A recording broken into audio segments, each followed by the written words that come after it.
Зохиолч мөн Сүмбэрэл. Зүүшигтгсэн хүүхэлдээ. Төгсгөлийн 2 дугаар хэсэг. 1 жилийн өмнө. Ихчээ, босооч ээ. Таны ажилдаа явах цаг болчихсон байна шүү дээ. Гэж дүүгээ дуудахад чимээ байзаа 5 минут гэсээр унтах ажээ. Дүү нахин ихчээ, өнөөдөр таны ажлын анхны өдөр хоцорч болохгүй үсттэй. Өө нэрээ тийм шүү дээ. Цаг болж байна. Гэсэн чимээ сандран өндийгөөд ханны цаг руу харж баларсан. Чи намайг сэрээхгүй яасан гэж дуалтав. Дүүн би таныг аль 30 минутын өмнөөс л дуудаад байсан шүү дээ. Та шүсээ гоожуулд унтаад сэрэхгүй байсандаг гэв. Чимээ сандран хувцлангаа яана хоцрохны алив миний дөө өглөөний цай бэлдсэн үү гэв. Дүүн инээд алдан бэлдсэн. Таныг ажилдаа битгий ядраасай гэд буцалсан аарц өндөг шарсан зайц. Би харин өнөөдөр дууны бэлтгэлтэй учраас 2хон ширхэг өндөг сорчихсон гэлээ. Төөхөн өндөг идээд л чи яаж болоод байдаг байна? Сорчихсан юм уу? Тэгээд ч удахгүй дуучин болчихвол дэглэм хамгийн чухал шүү дээ. За би хоцрох нь алив түргэлцгээе. Чимээ хүслэн 2 гал тогоонд ороод цайлж эхэллээ. Тэр шарсан өндөг идэж байснаа гэнэтхэн хөөе чи над гараа ячхав гэж барьж авахад тэр хуруугаа үлээж энэ үү харин өглөө халуун тосон түлчихсэн юм гэлээ. Өө чи яахаараа өдий том болцоход жаахан хүүхэд чиг гэмтэж байдаг байна. Өвд чинь үү? Алив харъя да. Энэ сорив үлдэхэндээ. Зүгээрээ ихчээ. Энийг хардаа. Яг зүрхэн хэлбэртэй байгаа зү. Сорив тогтсон ч хамаагүй. Надад таалагдаж байна. Ёстой нэг мангар хүүхэд юм аа. Чимээгийн гараас атгах цэлдэн хөх гар түүнийг орон доогуур оруулах гэж хүчлэн татаж байснаа гэнэтхэн тавьчихав. Дуучин бүсгүй орны булангаас холдож ороогооллож зугаа чичирсэн хоолоогоор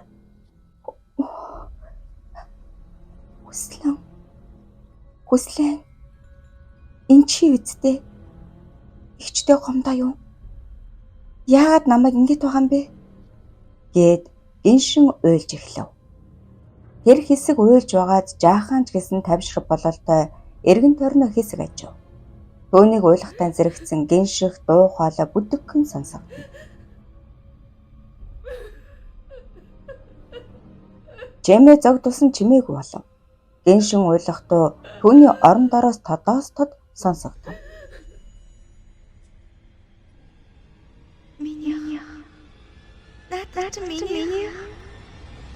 Гэх хоолой бүдэг батаг дуулдана. Гэхдээ энэ хоолой дотор зурм аимшигтай бус харин өрөвдмөр өрөвдөлтөй цөгөрсөн ч гэмээр. Чимээ цочин үдэ нэв. Гадаа хэдийн өглөө болж их хотын амьдрал эхэлжээ. Тэр угаалгын өрөө орж усанд ороод нүүр зүсээ янзлан буудлаас гарахаар хаалга онголголоо. Босгон дээр нь хар тайрмал өстэй товчон нүдтэй чихмэл хүүхэлдээ хэвтэж бахан тэрэ. Чимээ түүнийг хараад нүдэнд нь айц тодрон чийл биш шүү. Чийл биш гэх ганцхан үгийг амнда давтна. Чимээ хүүхэлдээ цооширцсан хിവэрэ холуур тойрон хурдхан шиг буудлаас гарлаа. Тэр гэртээ харихыг хүссэн ч бас өөр хаачгаач мэдсэнгүй. Зүгээр л хийдмээ машинтайгаа гадуур явж байлаа. Гэнэт түүний толгойд нэгэн санаа харам орж ирв. Нэрээ юу илээ? Надад байх ёстой доо гэснээ цүнхээ ухаж эхлэв. Энэ биш ээ. Энэ ч бас биш. Ашгүй болчихлоо гэж шивнэв. Чимээ нэгэн нэрийн хуудас цүнхнийхээ хажуу халааснаас гаргаж ирэн дугаарлуун залгалаа. Байна. Хэм билээ? Би их чимэг байна. Нөгөө дуучин чимээ. Яасан миний дөө? Ажил төрлөн дажгүй юу? Эгчээр аргалуулах юм гарсан юм уу? Би чамд хэлээ үсттэй. Нэрд гарах тусам хил амд өртөх нь их байдгаа гэж. Би өнөөдөр амарч байна. Чамд тухгүй биш гэвэл манад хүрээд ирэл дээ миний дөө. Химэн нэгэн намблаг эмэгтэй хоолоо урайлгахын түүний өрөв. Чэмээ түүгээр гэрийн хаягийг нь заалгаад буртхан шиг хөдөллөө. Яг 6 сарын өмнө тэрээр Дэнсма гэх энэ үзмөрч төлөгч эмэгтэйн зохион байгуулсан арга хэмжээн дээр дуулж өгсөн билээ. Түүнийг дуулаад дуусгах үед Дэнсма түүнтэй яриа өдөн "Эх чинь үзмөрч төлөгч хүн байгаа юм аа. Чи одоо нэр алдарлаа өгсөж яваа хүн байна. Мэдээж Хэлам адаж өтөө энэ салбарт их шүү дээ. Ажил үйлс чинь бүтэхгүй бол туслаж болно шүү. Мэ. Энэ миний нэрийн хуудас. Хүссэн үедээ яриарай" гэд түүний нуруунд дээр нь зөөлхөн алгадаад инээмсэглэн хоцорсныг Чэмээ саналаа. Тэр Дэнсмаг туслаж чаднаа гэхэд итгэл муутай байсан ч өөр гарц түүнд харагдсангүй. Түүнийг Дэнсмагийн гэрт ирэхэд 4 өрөө цэлгэр том байр байхаагаад ямар нэгэн шашны гэмээр эд зүйл нэгээх нь ч харагдсангүй. Дэнсма бүсгүйг буудан дээр урин суулгаад ойр зүрийн яриа өдлөө. Тэгээд "За, миний дүүгэн ирсэн хэрэг юу лээ?" гэж асуухад Чэмээ "Би нэг хэцүү зүйлтэй учирчих шиг боллоо. Би" гэх үед гал туганд ямар нэгэн зүйл унхан сонсогдлоо. Чэмээгийн нуруугаар хүйд дааж эхлэв. Дэнсмач бас ямар нэгэн зүйл гадралсан бололтой царай нухацтайхан болоод "За чи эндээ хүлээж байгаарай. Би очиж шалгачхаад ирье" гэд гал тогоондоо ороод хэсэг хугацааны дараа эргэн ирээд "Энэ манай аяг тавганы тавир буруу газараа байршичаад байх шиг байгаа юм. За тэгээд би ойрын хэдэн шөнө олигтой унтаж чадсангүй.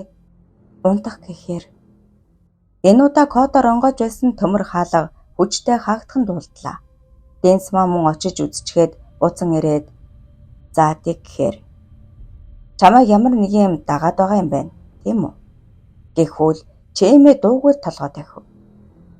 Үзмэрч эмэгтэй цаад өрөөндөө ороод хэсэг байж байснаа Толь, Лаа, Тавг удаг барьсаар орж ирэв. Тавгаа яг өмнөө тавьж Лааг баруун талдаа, Толио зүүн талдаа байрлуулад хутгаар хуруугаа зусан Тавгны ирмэг дагуулan тойрог зураад амандаа ямар нэгэн зүйл бовтнаа. Зан үйл удаан үргэлжилсэнгүй. Дэнсма нүдэ нэгээд "Чи ямар нэгэн буруу зүйл хийжээ дээ. Гэхдээ тэр зүйл чинь маш хүчтэй бололтой.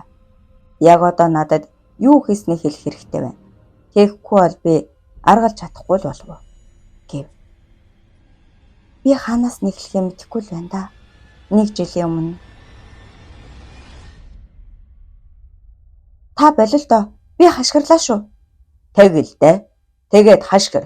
Чамд энэ ажил хэрэггүй юм бол хашгирл да" гэсээр нэгэн таргандуу намхан эр Чэмээгийн гуйыг элбэн хүзүүнд нь хуушууга наажээ. Өсгүй хэдий эсэргүүцэн түлхэх боловч эр хүнийг яаж дийлэх вүлээ? "Чи яасан тэний хүүхэн бэ? Энэ компанид ажилд орох гэж хүүхнүүд хичнээн хичээдгийг мэдхүү. Чи одоо дөнгөж хагас цалинтай дадлагжирч. Хэрвээ ахыгаа бараадаад явж байвал үндсэн ажилтан хилцэн ахлах гээд чиний албан тушаал сугуулна гэдгийг мэдэхгүй байна уу?" "Та болил доо. Би гуйж байна. Та ийм хүн биш үсттэй. Би таныг цагдаад хэлнэ шүү." Тэр залуу огтхон ч тоосонгүй түүнийг буруу харуулсан банзлыг нь дээш нь сөхлөө.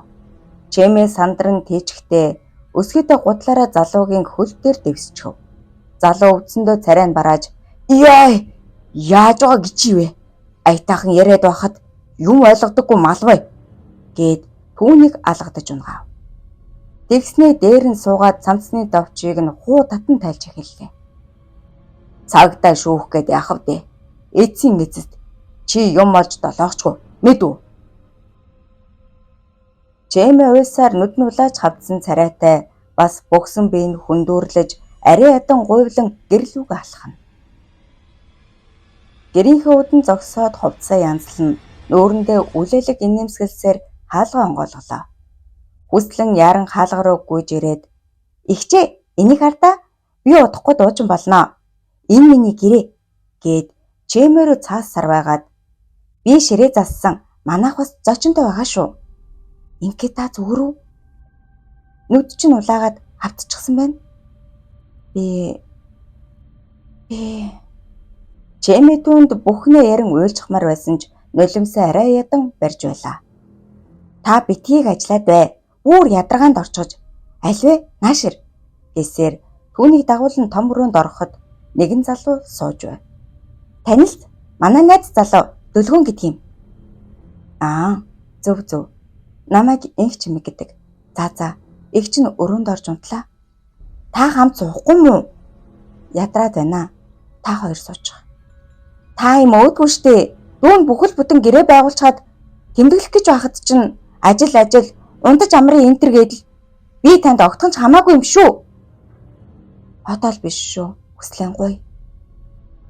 Юу одоол биш шүү гэж та ийм штэ. Аав ээж хоёрын үхлийн дараа та бас л ийм байсан. Зугтаас нь дээр шаасан залхсан янзтай. Би удахгүй танд дараа болохгүй яваад өгнө. Дээд хүснээрээ жаргаарай. Чэмигийн нүдэнд нулимс цэлгэнэ. Тэр жаргалтай байгаа гэж юу? Түүний хоолоон дээр хилчгмэр өчнөө өмөг тэгэлсэн ч уруу харан зөөлнөөр. Тэгээд хурдан зайлаачтээ гэж шивнэв. Дүүгийнх нь нүдэнд нулимс цэлгэнэн өрөөнийх нь хаалгыг саван гарлаа. Чэми доошоо сөхрөн суугаад зөрхрөн уйлж эхлэв. Би яагаад ийм амьдрал туулах ёстой гэж? Би юуг буруу хийсэн гэсэн бодол түүний толгойд эргэлдэн цөхөрч байгааг нь ахин сануулах аж. Бүсгүй нэлээд хугацааг шалан дээр уйлан өнгөрүүлснээ хэсэг сэхээ орж орон дээрээ гарan өнжлөөрөө өөрийгөө орон нүдэ анилаа. Сэрүүлэгний дуу түүнийг цочоон сэрэж орхив. Ажилдаа явах цаг хэдийн болжээ. Чэми ажилдаа явна гэхээс дотор нь зүсгдэх мэт муухай мэдрэмж төрж ажлаа үзэн ятна. Ялангуяа хилцийн дарга гүрээг үрийхээр үзэн ядаж байна. Өнөөдөр түүний хөгийн царайг харж чадна гэдэгтээ итгэлгүй л байлаа. Тэрээр орноосоо босолгүй хүнчлөө толгой дээгүүрээ бүтэн хөвцөөрл. Нэг мэдихний нар жаргаж эхэлжээ. Уцаа харвал ажлаас нь хэд залгасан байв. Тэр ягаад ч юм гэрээсээ гармаар санагдахад хувцас солиод гарлаа. Хаашаа явахаач мэдэхгүй алхасаар нэг л мэдэхэд номын сангийн өмнө хүрээд иржээ. Чэми оюутан байхын л номын сан орох дуртай байсан юм. Найзуудтай гадуур зугаацж цэнгэхээс илүүтэйгээр чимээгүй номын санд ном уншин суух юунаас ч илүү жаргалтай байдаг ажээ. Бодогшоо ороход нам гүм, эргэн тойронд хичээл хийх, ном унших хүмүүс хэн хэндээ саад бололгүй өөр өөрсдийн уртхаа ширтэнэ. Чэми тавиртай номнуудаас унших ном хайлаа. Хичнээн сайхан номнууд байсан түүний анхаарал төвлөрөхгүй л байв. Тэр ээлж дараалан тавируудыг тойрсоор хүн байхгүй хэсэг буюу бараг тоосон дарагдсан хуучин номнуудын хэсэгт иржээ. Хавцнууд нь илэгдэж урагдаж зарим нь бүр ямар нэртэй нь үл мэдэгдэнэ. Тэр дундаас нэг нь ноорхой хар хавцтай ном түүний сонирхлыг ягаад ч юм татхан тэрэ. Аваад харвал хар шид гэсэн бичиг харагдав. Чэми гэртээ орж ирээд цүнхнээс шинэхэн номоо гаргаж ирээд өрөөндөө орон шимтэн уншиж эхлэв. Номонд хар шид буюу хараал гэдэг нь хин нэгнийг материаллаг бус аргаар гэмтэх, бэртэх, амьдралд нь том гар завчрах, тэр бүхэл амь насанд нь хүрэх арга юм. Энэхүү ном нь эртний хар шидүүдийг судлан төвөрлөн хүргэж буй энэ үлээ. Эхний шид хар тол. Энэхүү шидэн золиос болох хүнээ толиор дамжуулан сэтгэж цаашлаад бие махбод амь насанд нь хүрэх арга юм. Чэмэд энэ ном үнэхээр сонирхолтой байлаа.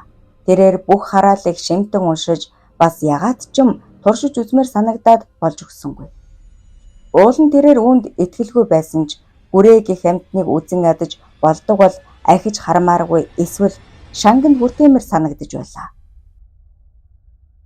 Тэр уншсаар л номныхоо дунд хэсэгт хүрэх үед түүний нүдэнд нэг үг туслаа. Хүүхэлдэйн хараал. Энэ хараалыг Чэми ягаад ч юм туршиж үзмээр санагдав. Юу хэрэгтэйг нь уншиж дуусаад шууд ажилд орлоо. Нэг л итгэхгүй байгаа ч туршаад үзэхэд гарцдах зүйл алга байв. Хуучин эд зүйлс байдаг харьцгийг ухаж байгаад хүслэнд 9-р ангид төгсөхт нь өөрийнх нь бэлгэлсэн хүүхэлдээ тааралдав. Чэми тэр үед чамтай адилхан болохоор авчихлаа гэд дүүдээ бэлэглэж байсан билээ.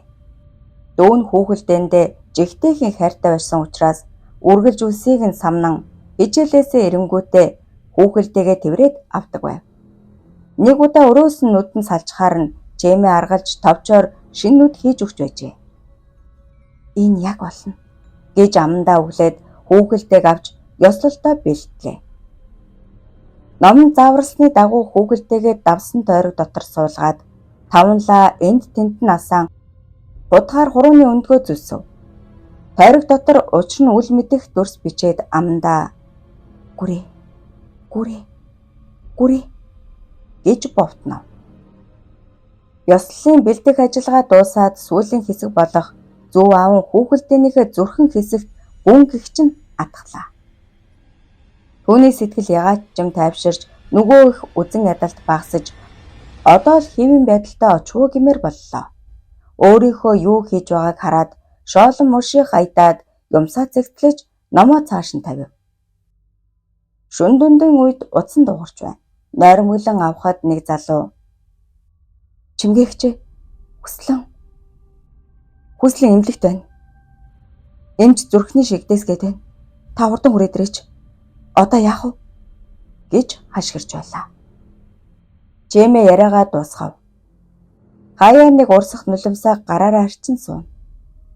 Дэнсмаа түүний хэлсэн үг бүрийг бодол хийлэн сонсоод удаан гэгчин дуугүй байсны эцэст хажуудах толио авав. Зүссэн хуруугаараа дээр нь дүрс зураад амандаа ямар нэгэн зүйл шивнэн зан үйл хийж буй ээлтэй. Цонх нь хаалттай, хаалган ч мөн түрүүхэнд гэрийн эзэн өөрөө очиж төгдсөн ч гэрт хаанаас ч юм салхи хүлээн нэг л таагүй мэдрэмж Жэмээ төрүүлнэ. Үзмэрч эмэгтэй гинэтхэн нүдэнэн толио доош тавиад "Тэгэхээр ийм байна охин минь. Тэр хүүхэлдэг ол. Түүний зүрхэн зоосон зүг суглаад малын цуснд хийж орхи. Харин хүүхэлдээ даруйхан дүүгийнхээ буушны дэргэд тавиад түүнээс уучлалт гуйж түүнээс булаасан зүйлтэйгээ хамт тавь. Тэгэхгүй бол хэлгэнсэн сүнс хэлэн дөрүүлсэн нэгнээ авч явахаас нааш сэтгэл нь тайтгардаггүй. Түүнийг аргадаж үзэн ядалтыг нь зөөллөөд завсрын ертөнцөөс явуулах хэрэгтэй. Чамд нэг их цаг үлдээг байх шүү" гэв. Жэмээ тэндээс яаж гарснаа ч мэдсэнгүй. Нэг мэтгэд машиндаа сууж байх нь тэр. Эхлээд түүнд тулгарч байгаа асуудал бол нөгөө хүүхэлдээ хаана байгааг олох байлаа. Хамгийн сүүлд харсан буудалтай очиход тэнд байсангүй. Хүмүүсээс нь асуусан ч мэдэх хүн нэгийнхэн ч алга. Түүнийг харсан хүмүүс "Чимээ байна. Зураг даруулж болох уу?" гэхмээр түүнийг саатуулах ажээ. "Тэр муу ёрын хүүхэлдээ хаачихав. Энэ зочид бодолтол байсан да. Хэмээн дотроо бодон яах учраа олохгүй дэмээл нүрээ даран тонгойно." Гэнэтхэн түүнд "Энэ бүх муу ёрын зүйл эхэлсэн газар л байх ёстой" гэсэн бодол орж ирэхэд яран машинаас аж гэрийн зүг давхилаа. Жэмээгийн нүдэнд оч гялалзан хотоос гарч явна. Тэрээр хажуу суудлал руугаа харахад тайрмал хар үстэй товчон нүдтэй хүүхэлдээ харагдана. Түүний гэртээ орох үед энэ хүүхэлдээ ягаад ч юм гэрийнхэн нүдэнд зүгээр л хэвдэж байв. Хаанаас гараад ирсэн нь ч ойлгомжгүй түүний хөлний урд хэвдэж байсан. Жэмээ зүрхэн дэх зүгэн суглан өмнө нь бэлдчихсэн малын цуснд хийгээд яарвчлан гарч ирсэн нь энэ. Тэрээр явсаар оршуулгын газрын үүдэнд ирээд хүүхэлдээг аван босоо чулуун дундуур алхасаар инх хүслэн гэсэн нэртэй булшны өмнө ирэв. Тэнд хүүхэлдээг босоо чулууны хажууд суулгаад "Удаан ирч чадаагүй дуучлаарай миний дүү. Өөртөө хэд гэмжсэндээ нэг удаа ирье гэсэн бодол төрөөгүй нь. Чиний минь хилэн төрүүлчихсэн бололтой. Тэр үед би ийм зүйлийг огтхон ч хүсээгүй юм шүү дүү минь. Зүгээр л хин нэгнээс өшөөг авах гэсэн тэнэг хүсэл ийм байдалд оруулчих нь чиний хэн санах вүлээ. Чи сандгүй. Хүүхэд байхад аав ээж чамайг л өхөрддөг байлаа. Энэ бүхний цаана шовдрлогдсон мэт би л үлддэг байж үлээ. Чи ийм л сайхан хайр татам ялдан охин байсан шүү дээ. Одоо ч гэсэн тийм л байх болно. Их чин чамд хайртай шүү дээ. Чэмээ хэлэх үгээ дууссан байхаа гэж бодсноос ч тэрөө гүнзгий гэгч нь амьсгал авч нөгөө хар номыг хүүхэлдээ хажуу тавиад босч машин руугаа алхлаа. Гадаа нар жаргаж бүүдийнх унгайс оржээ. Бүсгүй нилээн холдоод дүүгийнхээ булш руу эргэж харав. Чулууны дэргэнд нэгэн бараан дурс Чэмээ рүү гараа таллах аж. Мэдээж энэ бол дүүн гэдгийг тэр хараад л таних байв. Үсэл нь нүүр дүүрэн инээмсэглээд удалгүй өдгөрөн алга боллоо. Чэмээ удаан явсаар арай гэж гэртээ орж ирлээ. Түүний гэртээ ороход орцны гэрэл унтарсангүй. Гэрээсээ дөлөх ямар ч сэтэл төрсөнгүй. Энийг нь түүний дууг муухагаар аялан араас нь хөөсөнгүй. Гэртээ ороход тухгүй хүйтэн санагдсангүй. Харин ч гэрийнхээ тав тухтай дулаахан болохыг өмнөхөөс илүү мэдрэв. Чэмээ усанд ороод өөрийгөө сэргээн дараа нь хоол хийхээр галтгоонд орон бараг 7 хоногийн дараа л амттай хоол идэхээр бэлдэв. Хооллож дуусаад амандаа дуу аялан унтлагын өрөөндөө ороод өнөөх төмөр сэфийг онгойлгож дэвтрийг гаргаж ирэн дуу бүрийг нухацтайхан харлаа. Харин өмнөх аз жаргалтай байсан үеиг шигээ биш шунахай шовдөг ёрын мөшөлт царайнд нэлрэн. Юм үздэг хардаг гэсэн яг үнэндээ хүний худал үнэн хэлж байгааг мэддэггүй л аваа юм да. Тэр юмнаас салах аргыг хэлсэн нь ямаатай гэж утгаас гээд бахан хансан мэд чангаар инээлээ. 1 жилийн өмнө Чэмээ ажилласаа даран гэртээ орж ирэх үед хүслэн өрөөндөө төгөл дургуур дарах нь сонсогдсон. Тэрээр ажуухан ойртвол дүүн өөрийн бичсэн шинхэн дуугаа дуулж байгаа бололтой. Тэр дуун цаанаа л хүний зүрхэнд хүрхүйц уянгалаг мөн гайхалтай үгтэй юм.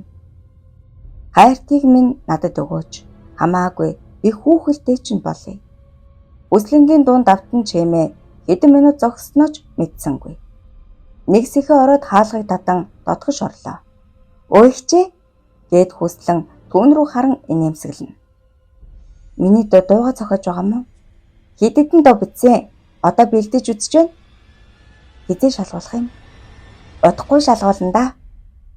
Их чинь бас хамт бэлтгэцгөө, хамт дуулъя. Тэгэлдээ ихчээ.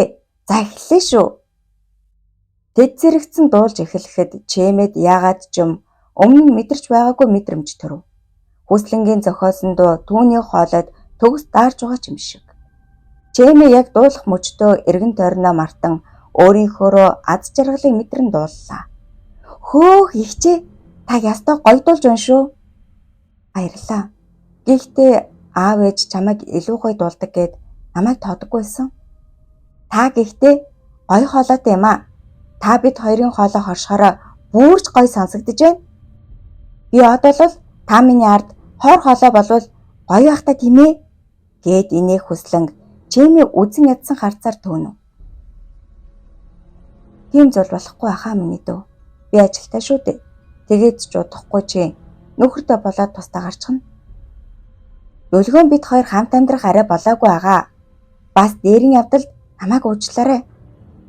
Зүгээр дээ гээд Чэмээ өрөөнд орж хаалга хаалаа. Эдийн шүн олжээ. Гэвч түүний нойр хүрсэнгүй. Толгойд нь яг одоо шүүгэн дээр байгаа хуучин номон дээр хүүхэлтэйгээр дамжуулан хийдэг хараал бодогдсоор. Гүрийн навшиг би заавал алах ёстой. Хараалыг үнэхээр үзэн ядаж хийвэл болдог гэсэн байхаа. Бас надад зан үйлийг нь хэрхэн хийх завар би. Үзээд алдахад яавал гэж бодсоор Чэмээ орноосоо өндийн цүнхээ ухан дотроос нь жихмэл хүүхэлтэй гаргаж ирэв. Энэ хүүхэлтэйг тэрээр гадуур явж байхдаа нүдэн тусгаар нь ягаад ч юм худалдаж авч байсан бэлээ. Магадгүй тэр навчтай адилхан харагдсан болохоор л авсан байх. Гэж Чэмээ амандаа бовтонлаа. Тэрээр зан үйлд хэрэглэгдэх зүйлсийг бэлдэж дуусаад давсан дойрог дунд хэвдэх хүүхэлтэйг авч зүг зүрхэнд нь гүн гихчин зов. Түүний царайнд хэвийн биш гэмээр гажмшээл тодорч байлаа. Өсгүй дуу аялан инээмсэглсээр гэртээ ирэв. Тэрээр хязгааргүй аз жаргалтай мэт байх ба үжиглэх нь холгүй хөлн хөнгөрчээ. Ажил дээрээ очиход нь гүрээг өнгөрсөн шүн зүрхний шигдээсэр нас барсан гэж сонсоод огт гайхсангүй. Чэмээ хувцас солиод өрөөнөөсөө гарахад Нөгөө инээмсэглэл орморгүй арилаад нүд нь зэвүүргсэн шинжтэй гялалцсан. Нөгөө өрөөнөөс дүүгийнхэн дуу бэлтгэн сонстов. Жэмэ өрөөнийх нь хаалгыг нэн ороход хүслэн өөдөөс нь баяртай наргагүй инээгээд "Өөхчээ, ирчихжээ. Маргааш би шалгаруулттай. Багш миний дуунуудыг гайхалтай өнгөсөн. Бас миний хоолойг дүүн маргаашнаас од болох зам тавигдлаа шүү дээ" гэж ярив. Жэмэ үл элэг инээд алдан "Тэгэхээр чи ч маргаашнаас тайзан дээр гэрэлтэх юм байна да. Мэдээж удахгүй танаа сонио ажлаа хийхгүй байсан ч болох нь. Дүүн амжилтанд хүрэхээрээ таны миний төлөө хийсэн бүхний хариуд ад жаргалтай амьдруулъя. Тэгээрээ. Нэрээ би орой дөлгөөнтэй хамт болцно. Ирэхгүй ч магадгүй шүү." За. Та зүгээр үү? Таны ажил чинь таныг илжигшил зүтгүүлсээр байгаад ятрагаанд оруулж байгаа юм биш үсттэй? Би зүгээрээ. Уулзах цаг төхөж байна. За дүүн гарлаа шүү. Хүслэн хаалгаар яаран гарахыг нүд салгалгүй харсан Чэмэгийн чихэнд дүүгийнх нь хэлсэн үг давтан сонсогдсоор. Чи маргаашнаас тэнгэрт гарч харин би чиний гიშгүрд дээш гарахад чинь нөлөөлсөн илчих юм биз дээ. Тэрээр уурсангүй төгөлдөр хуурын дэргэд байх хүслэнгийн дэвтрийг авч урах гэснээ. Чи маргаашиг үзэхгүй бол яах вэ? Энэ дэвтэр чинь минийх болно. Энэ минийх гэд дүүгийнхээ өрөөг тойруулан харахад таримлуулстай хүүхэлдээ түүний нүдэнд тусав. Жэмэ төмөр сэвэн байсан дэвтрийг гаргаж ирэн цээжиндээ нагаад чанга гэгчин инээ. Энэ чинь миний дэвтэр. Энэ чинь минийх. Энэ их хүслэн биш. Инх чимэг. Дуу чинь Чэмэгийн дэвтэр. Чэмэгийн дэвтэр. Түүний сэтгэл нь хансан бололтой дэвтрээ хажуудаа тавиад унтаадаг.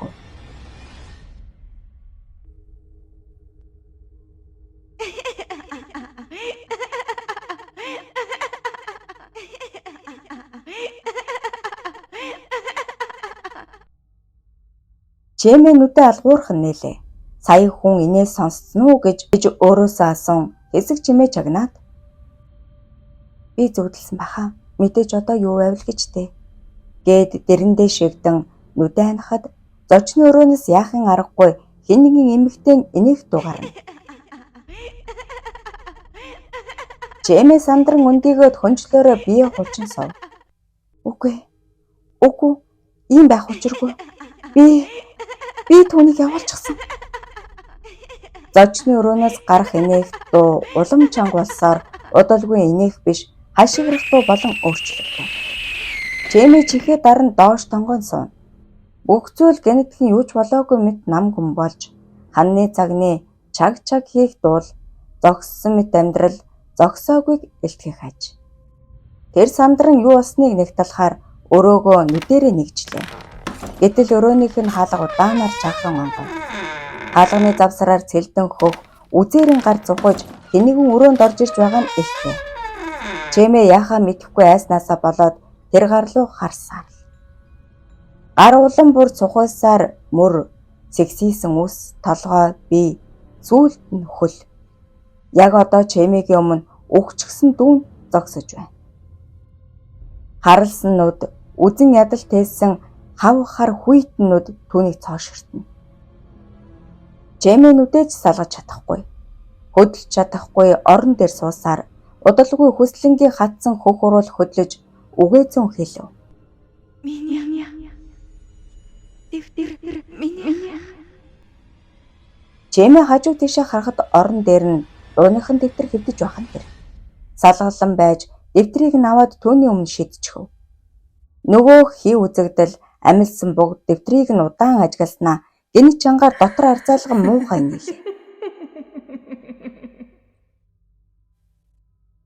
Жэмэ зочин хойш ухраад толгой нь манаран нүдэн бүрэлзэж ухаан алдаж байгаагаа мэдэрч байлаа.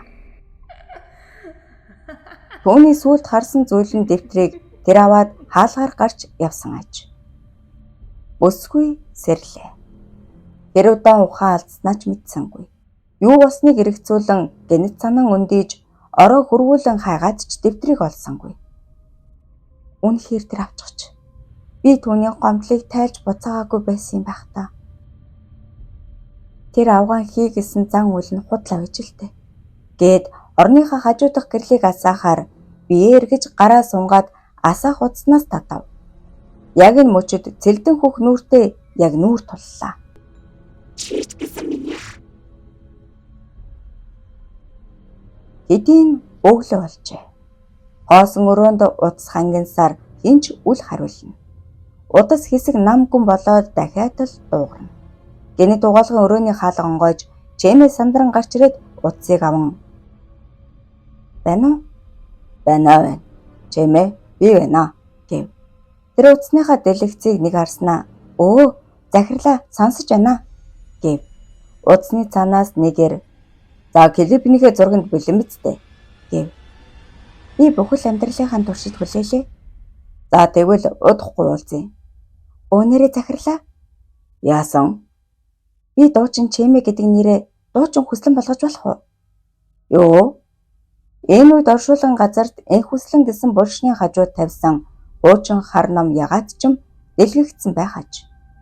Дэлгээтэй тэр хуудсан дээр үхсэн хүний сүнсийг өөр хүний биед оруулах нь гэсэн гарчиг өдөггөн харагдана. Төгсөв.